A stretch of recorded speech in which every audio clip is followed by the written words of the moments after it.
Okay.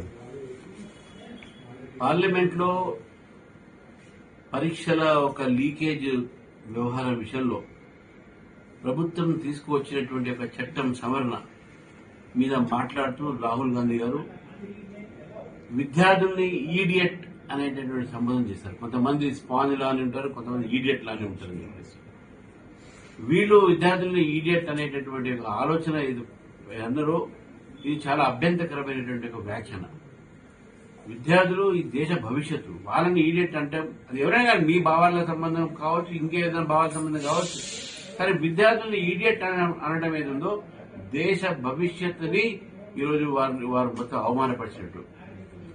Congress party Telangana ఉద్యమంలో గతంలో ఇప్పుడు కూడా తెలంగాణ 1969లో ఉన్న తెలంగాణ ఉద్యమం అయితేంది, మొన్న తెలంగాణ రాకముందు తెలంగాణ ఉద్యమం అయితే దాంట్లో విద్యార్థులు పాల్గొన్నారు. చాలా మంది చనిపోయారు, 1400 మంది చనిపోయారు, ఆత్మాహుతులు చేసుకున్నారు. దానికి కారణం కేవలం కాంగ్రెస్ పార్టీ.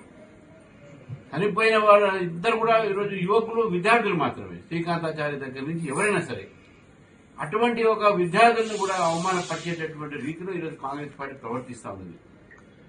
అమిత్ షా మీద వ్యాఖ్యలు చేస్తారు.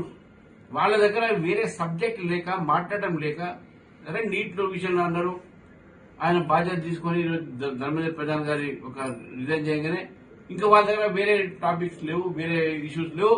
ఇప్పుడు అమిత్ షా గారి మీద ఇది ఒక పెలెట్, రబ్బర్ పెలెట్ మీద మాట్లాడతాను, ప్లాస్టిక్ పెలెట్స్ మీద మాట్లాడుతా ఉన్నాను. ఈయన రాహుల్ గాంధీ, నువ్వు రేవంత్ రెడ్డి నీ అడుగు, నువ్వు ఈరోజు మీ కాంగ్రెస్ ప్రభుత్వం ఉన్నప్పుడు 2014 ముందు తెలంగాణలో ఎంతమంది విద్యార్థుల్ని మీ ప్రభుత్వం చంపింది? కాంగ్రెస్ పార్టీ చంపింది.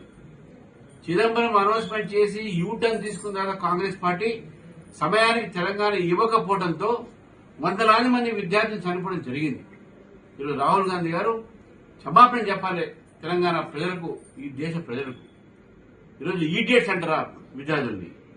ఈడియట్ అంటే అసలు ఆయన పొలిటికల్ ఈడియట్ గా అందరూ భావిస్తున్న సమయంలో ఆయన స్టూడెంట్స్ ని ఈడియట్ అంటామనేది ఇది చాలా అభ్యంతరకరమైనటువంటి విషయాన్ని కూడా ఈరోజు నేను చెప్తున్నా.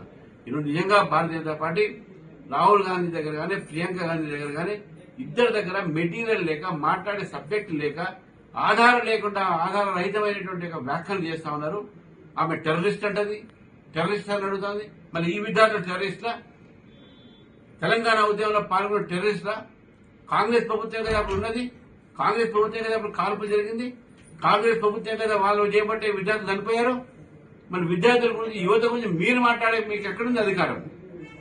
మీకు అధికారం లేనే లేదు. అసలు ఆర్ఎస్ఎస్ నడుపుతుంది విద్యా సంస్థ, మిమ్మల్ని ఇటలీ నడుపుతుందా కాంగ్రెస్ పార్టీని? కాంగ్రెస్ పార్టీ ఇటలీ మాఫియా జరుపుతుందని అడుగుతా ఉన్నాను. ఈ రకమైనటువంటి ఒక ప్రజాధనాన్ని పార్లమెంట్ లో వేస్ట్ చేస్తూ విషయాల మీద మాట్లాడకుండా విషయాన్ని తప్పుదారి పట్టించేటటువంటి ప్రయత్నం కాంగ్రెస్ పార్టీ చేస్తుంది. ఎందుకంటే వాళ్ళ దగ్గర విషయం లేదు కాబట్టి. కాంగ్రెస్ పార్టీ తెలంగాణ ప్రజలకు వాళ్ళు క్షమాపణ కోరాలి, క్షమాపణ చెప్పాలి. 1400 మంది విద్యార్థులు ఒక చావుకు కారణమైన కాంగ్రెస్ పార్టీ తెలంగాణ ఆదేశంగా ఇచ్చినటువంటి ఒక సందర్భంగానే కదా చనిపోయింది. దానికి క్షమాపణ చెప్పాలి. విద్యార్థిని ఈడియట్ గా క్షమాపణ చెప్పాలి. విద్యార్థుల భవిష్యత్తుని ఈ రోజు అంధకారంలో పెట్టినందుకు రాహుల్ గాంధీ చెప్పాలి. ప్రియాంక గాంధీ కూడా ఇక్కడ యూత్ డిక్లరేషన్ చేసింది.